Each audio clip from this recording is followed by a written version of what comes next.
Melakukan kerja praktek pada PT IAPMO. PT IAPMO ini perusahaan yang bergerak di bidang inspeksi dan sertifikasi produk plumbing, berlokasikan di Jalan Kabuk Timur, Blok F23, nomor 11 AA Lipo Cikarang, Bekasi, Jawa Barat.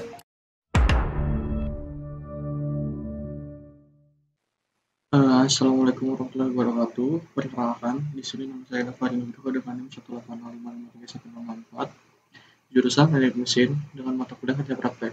Dosen pembimbing saya adalah Insinyur Limadi Dwi Diani, MASC, dengan NIM 19600219870320001.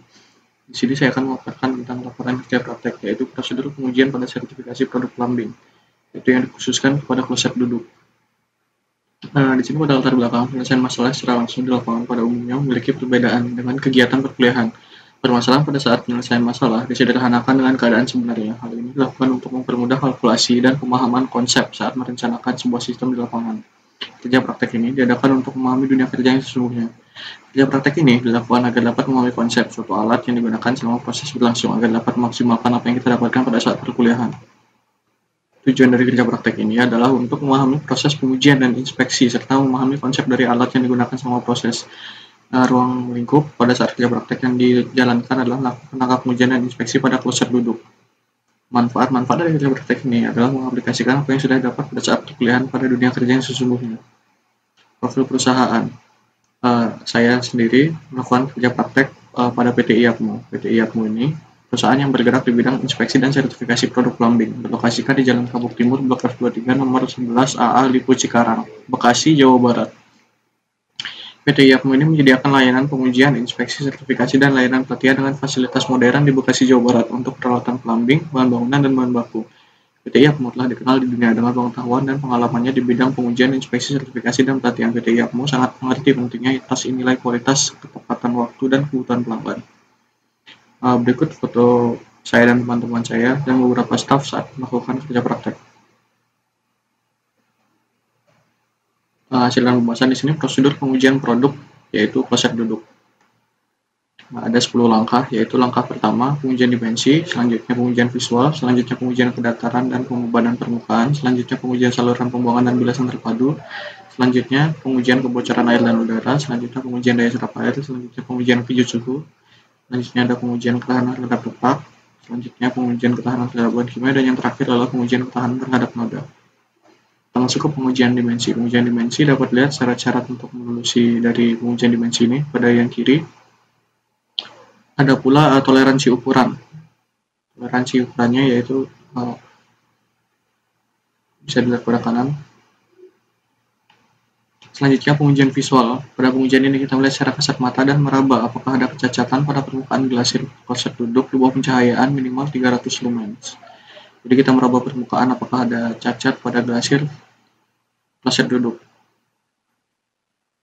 Pengujian kedataran dan pembebanan. Pada pengujian ini kita melakukan uji kedataran permukaan bagian bawah kloset duduk dengan baja berskala batas maksimal dan diperbolehkan adalah 6 mm dan pembebanan menggunakan alat tekan dengan daya tekan hingga 300 kg selama 1 jam.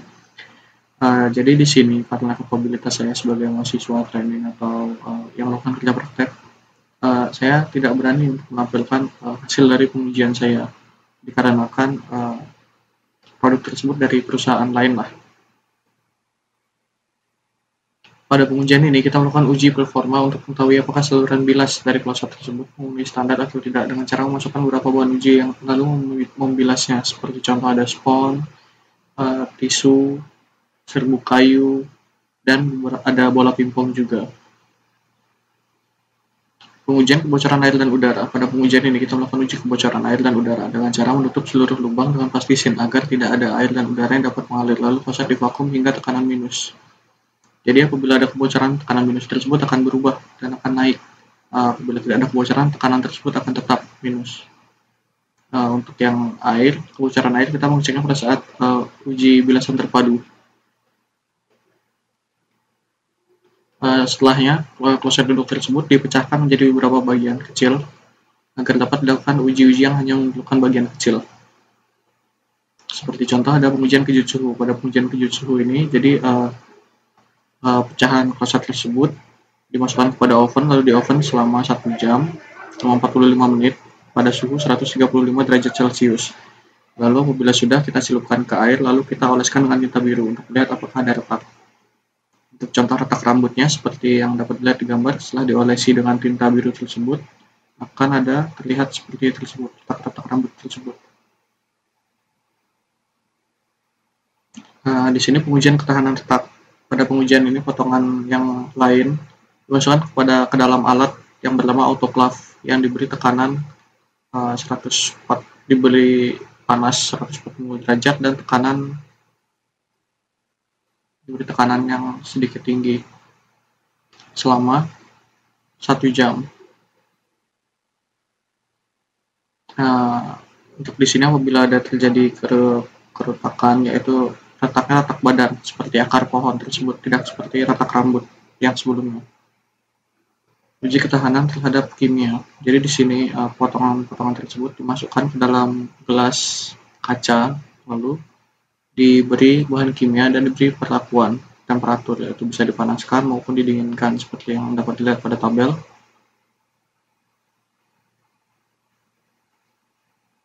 Selanjutnya terhadap noda. Jadi ada yang pecahan tersebut kita tetesi dengan beberapa bahan kimia, lalu kita lihat apakah noda tersebut memberi bekas pada glasir pecahan tersebut. Jadi didiamkan selama 1 jam lalu dibilas dengan air. Apabila ada bekas, maka gagal dalam pengujian ketahanan terhadap noda. Kendala pada saat kerja praktek. Jadi pada saat kerja praktek ini dilakukan pada saat pandemi COVID-19, pada saat sertifikasi saya dan teman-teman tidak dapat mengikuti sertifikasi dikarenakan dibatasi personel yang ke lapangan mengikuti himbauan pemerintah untuk social distancing. Kesimpulan dan saran, setiap tahap pengujian ini sangat penting dikarenakan menguji setiap aspek yang kita temui setiap hari. Tidak boleh ada yang cacat dalam permukaan glasir agar konsumen merasa nyaman dengan produk tersebut. Di sini kita mempelajari bahwa sangat penting quality control karena untuk menjaga kualitas dan meningkatkan kualitas tersebut. Sertifikasi ini juga meningkatkan kepercayaan konsumen dengan adanya label SNI di mana produk tersebut sudah sesuai mengikuti standar Indonesia. Saran selama kerja praktek, perlunya pemeliharaan alat yang lebih baik dan teratur agar performa alat tersebut tetap baik dan lancar. Menambahkan beberapa stasiun untuk uji ulasan terpadu agar mempercepat proses pengujian secara menyeluruh. Akhir dari presentasi ini saya ucapkan terima kasih. Assalamualaikum warahmatullahi wabarakatuh.